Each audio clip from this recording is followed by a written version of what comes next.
नमस्कार मंडळी, तू हिरे माझा मितवा या मालिकेच्या आजच्या पुढील भागात आपल्याला असं पाहायला मिळालं, आता अर्णवला कॉल आलेला असतो आणि त्याला कळलेलं असतं की कुणी ईश्वरीवर अटॅक केला होता. मग आता ईश्वरीला तो सांगतो की तुझ्यावर जो अटॅक झालेला ती माणसं पोलिसांना सापडलेत, त्यामुळे आपल्याला तिथे जावं लागेल. मग नंतर आता जी वल्लरी आहे ते हे सगळं काही ऐकते.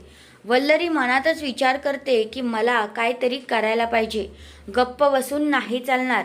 त्या उदयकांतलाच काहीतरी केलं पाहिजे, नाहीतर माझी काही खैर नाही. म्हणजे आता वल्लरीचा हा प्लॅन असतो की उदयकांतला काहीतरी करायचं. जर ती माणसं भेटली आणि त्यांनी उदयकांतचं नाव घेतलं तर उदयकांत माझं नाव घ्यायला वेळ लागणार नाही, असं वल्लरीला वाटत असतं. दुसऱ्या बाजूला अर्णव आणि ईश्वरी आता त्यांच्या रूममध्ये झोपलेले असतात. तेवढ्यातच आता धूर झालेला असतो, म्हणून ईश्वरीला जाग येते आणि ईश्वरी अचानकच किंचाळत उठते. तिला काहीतरी वाटतं, मग ती पळत असते. तेवढ्यातच आता तिला चटका बसतो आणि ती आता बेडवरून खाली उतरते आणि सैरावैरा धावतच असते. तेवढ्यात तिचा पाय खूपच भाजतो. आता हे नक्की केलंय तरी कुणी, हे पाहणं रंजक ठरणार आहे. तर हा आहे आजचा पुढील भाग. धन्यवाद.